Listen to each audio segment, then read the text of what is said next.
പ്രധാനപ്പെട്ട വാർത്ത ആലപ്പുഴ കോട്ടയം ജില്ലകളിൽ വീണ്ടും പക്ഷിപ്പനി. ആലപ്പുഴ 8 വാർഡുകളിലും കോട്ടയം 3 വാർഡുകളിലുമാണ് രോഗബാധ സ്ഥിരീകരിച്ചിരിക്കുന്നത്. വളരെ പ്രധാനപ്പെട്ട വാർത്തയാണ്. പക്ഷിപ്പനി വീണ്ടും കടന്നുകൂടിയിരിക്കുന്നു.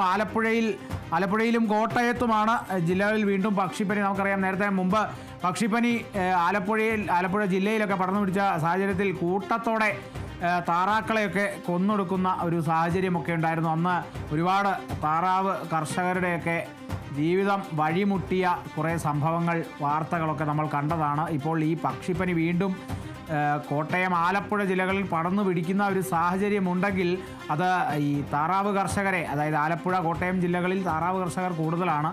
ഈ കുമരകം അടക്കമുള്ള, കോട്ടയത്തേക്ക് വരുമ്പോൾ കുമരകം അടക്കമുള്ള പ്രദേശങ്ങൾ, ആലപ്പുഴയിലേക്ക് ഒട്ടുമിക്ക പ്രദേശങ്ങൾ, ഭൂരിഭാഗം പ്രദേശങ്ങൾ, കോട്ടയത്തും ഒട്ടും മോശമല്ല, അത്രത്തോളമുണ്ട്.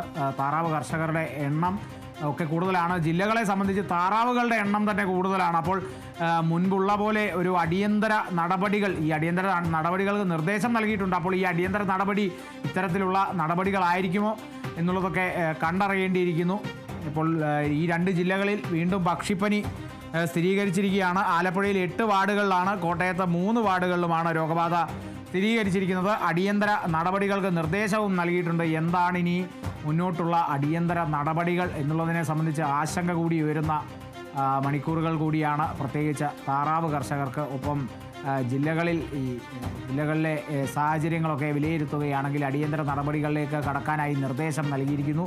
ആലപ്പുഴ, കോട്ടയം ജില്ലകളിൽ പക്ഷിപ്പനി വീണ്ടും സ്ഥിരീകരിച്ച സാഹചര്യത്തിലാണ്.